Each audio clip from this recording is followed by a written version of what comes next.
Hello, I wanted to make this video to point out what's probably the biggest offense in the 1999 movie Man on the Moon starring Jim Carrey. So if you don't know what Man on the Moon is, it's a movie starring Jim Carrey as legendary comedian Andy Kaufman, and the movie's basically about his rise to fame until his death. So pretty much Jim Carrey didn't break character for like 6 months and went completely crazy and drove a lot of the cast like insane. It was directed by Milos Forman of One Flew Over the Cuckoo's Nest fame. So it had a lot of good talent and shit going into this, but like what the fuck happened? Guess before I point out my big issue, I should probably talk about one of the things I like about the movie. For starters, I think this is actually a really good Jim Carrey performance. A lot of people complain that he doesn't do like the best job playing Andy Kaufman because he doesn't act like Andy Kaufman in any way. But I think as a performance on its own, it's actually pretty well done, and he's like completely lost in the role like on and off screen. So it's kind of a shame that Carrey got his performance here snubbed by the Oscars. And this was 1 year after Truman Show, and he got snubbed for that too. What the fuck? I really like the scenes where they're recreating like some of Andy Kaufman's more famous moments, like when he was on SNL. What's kind of funny is that people take this movie a bit too seriously. Like some people say that like they didn't do the best job replicating things like they were in real life. But I mean, it's a biopic written by Scott Alexander and Larry Larry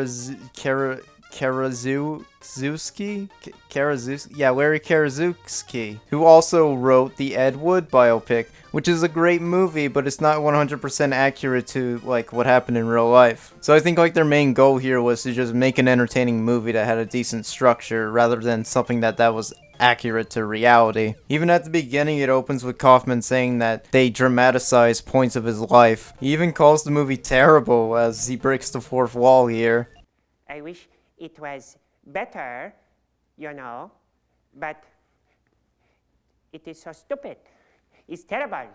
I do not even like it. Another scene I like is when Andy's talking to his girlfriend Lynn, who's played by Courtney Love, who's most well known for killing Kurt Cobain. But anyways, there's like a scene where they're just on a date, and it's a really cute scene. Then out of nowhere, he just asks her if she wants to marry him. Hey, want to go to Memphis and get married? Do I want to go to Memphis and get married? Mm-hmm. It's like really sudden and out of nowhere, but I just find it really sweet, and Jim Carrey and Courtney really sell this scene really well. Until you find out there's another scene where he does this to a completely different girl. Hey, why don't we fill the car up with gas, drive to Tijuana, and get married?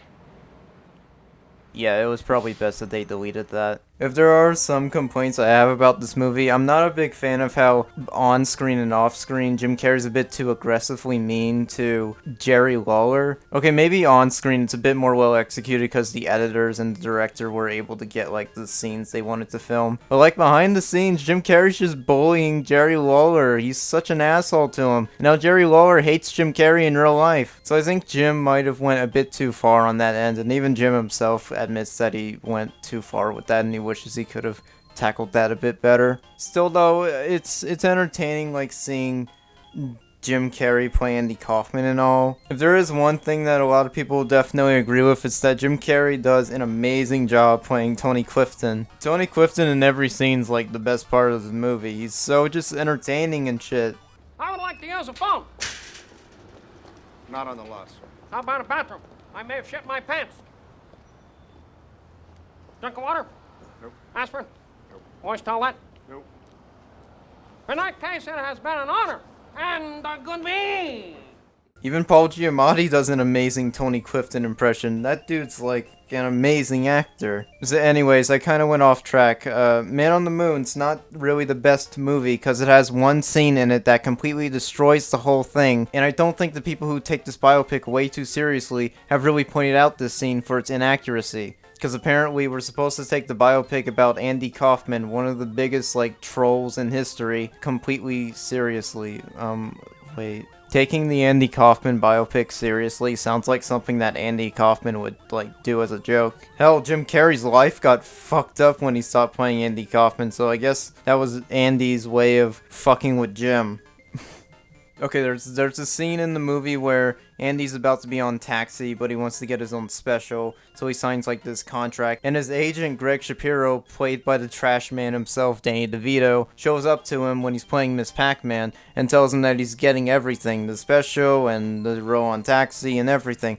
But there is one seriously major offense with this scene that completely destroys the whole movie in my opinion. Okay, as I said, he walks up to him while Andy's playing Miss Pac-Man. But here's the thing, this scene is supposed to take place in the late 70s, and Miss Pac-Man didn't come out until 1982. First of all, how the fuck is Andy playing Miss Pac-Man in the late 70s? The original Pac-Man didn't even exist yet. Did these fucking filmmakers even do their research before making this movie? No wonder this film made no money when it came out and isn't on Blu-ray yet. Shame on you all. Fuck this movie. Don't watch it.